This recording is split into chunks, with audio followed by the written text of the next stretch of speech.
So in our previous projects, we talked about P5 having the reference library, basically all the things it can possibly do.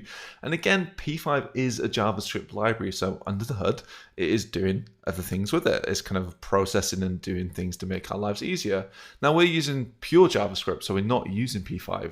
So is there some kind of reference library in the same way for everything we can do in JavaScript? And the answer is yes, of course there is. Like, we have this thing called MDN, as made by Firefox Developer Network, and in here there's a lot of stuff that we can actually find out of what we can do. So for instance, if I click down the reference guides, there's every single thing we can possibly ever do with JavaScript.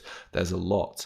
Now, what we're working with at the moment in our content is this idea of text strings, and this is basically just characters and numbers and letters. So in our JavaScript, what we can do is find our string reference guide, which is an even smaller subset. So in the same way as looking for like typography in here and finding all the type stuff, we want to find all the stuff so we can do with letters and characters in JavaScript.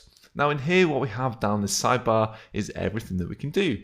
We have things from what character number is, can we make things bold, can we slice things up, can we find something at a certain number within the character, and what we're actually going to be working with in this one is all to do with substring. So we basically want to kind of slice up our text into different parts. So here, if I click here, notice this is a sad face. Why? It says it's out of date and shouldn't be used. So if I click this and see what's up, this is a legacy function. If possible, we should be using substring instead. Again, if I look at this, we can see Mozilla. If I pick the first character up to 3, then I get this, Oz, the OZ in Mozilla.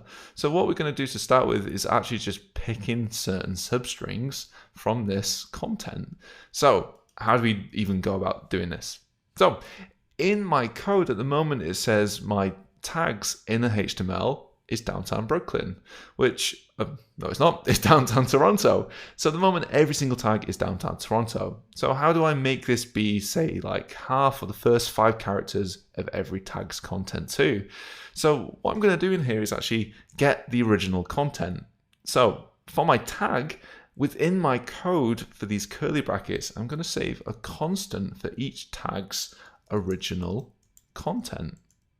I've made that this constant. This isn't going to change. How do we pick the original content from this? Well, this is equal to the tags inner HTML. So the original content for this is what is given to us in the HTML. But then what we want to do later is overwrite this tags inner HTML with downtown Toronto. So we're not using this at all at the moment, but let's say for now we just want to pick the first 5 or 6 characters of our original content. So instead of it being in quotes downtown Toronto, we're going to get rid of this, and just for now we're going to pick the original content. So we're going to take the original content and swap it out for the original content, so it's not going to look any different. So there is something processing and happening in the background, but at the moment nothing is really seen.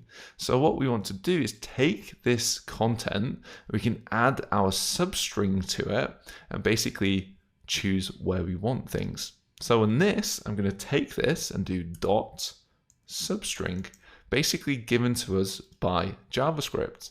And this takes 1 or 2 objects in here. It takes where it starts and where it ends. So we want to start at the very beginning.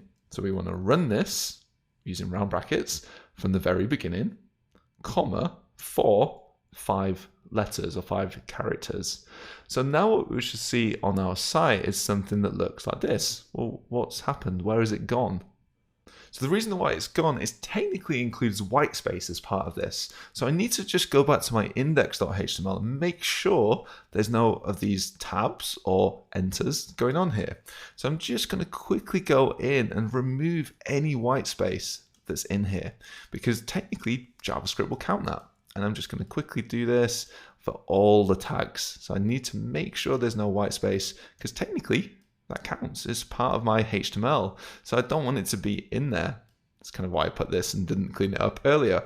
So now what I want to show you is now that we have downtown or downty, Josh with the space. Space counts as those letters. City and Chris, and Plimo and Luke. So now what we have is this kind of content being chopped off. So this is kind of how we're going to start thinking about this. The next thing we're going to do is add some kind of loop that adds 1 to this number. So we're going to start with 0, then 1, then 2, then 3, then 4, all the way up until it matches the final version.